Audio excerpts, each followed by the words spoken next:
taking money from my wife's purse.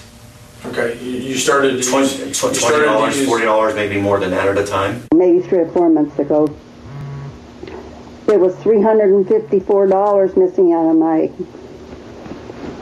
bank account. An intense fight right before Casey left with Kaylee in mid-June was over money that Casey had stolen from her own grandparents from an account dedicated to paying for assisted living expenses.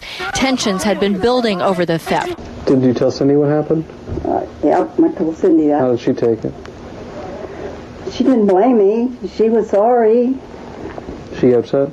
She said, Mom will pay it back. I said, no, the bank paid me back. I said, but if the bank wants to arrest her, they're going to. I would have pressed charges, but for Kaylee's sake and for Cindy's sake, I didn't want to. She said, I've stolen money from you. I've been untrustworthy. Through deposit slips that she had forged a deposit slip for $4,400.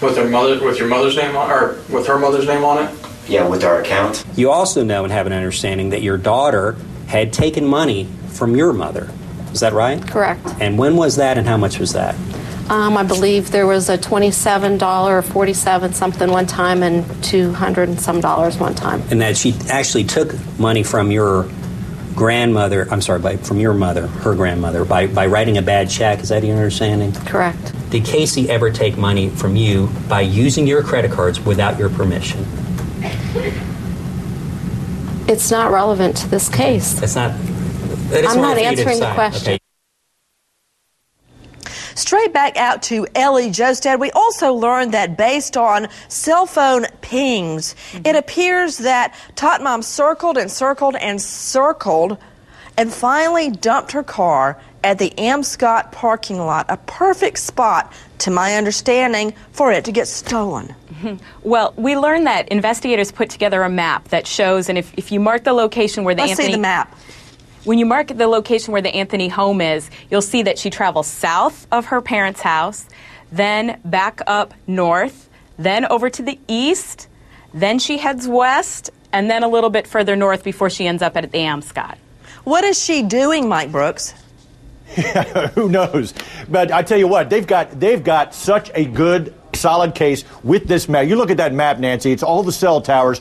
They can put together that timeline minute by minute by minute. They know when she was sleeping, they know when she was up. But, was she making up a story? Oh, yeah. I mean, she's the biggest storyteller I've ever seen. But this driving and circling before she finally abandons the car at Amscott, I think is significant. I want to go back out to Mark Williams, anchor and reporter, joining us from Orlando. Also, we learned that the defense is bringing in another death-qualified lawyer out of California, but he's got his own problems. He's under bar investigation, just like her lead attorney is. $170,000 that was, how should we say, was questioned out of Todd Miscalusa's office in San Diego. He's a whiz when it comes to cross-examining technical witnesses, but by the same token, he's had some money problems in his office. I saw a headline about this guy that says the Madoff of attorneys. He's under investigation. Yeah. Well, Mark Williams, the two of us should know by now, don't believe everything you read.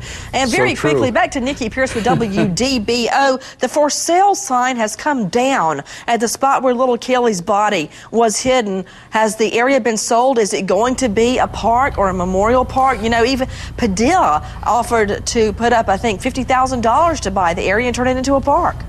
The real estate agent will not say a word.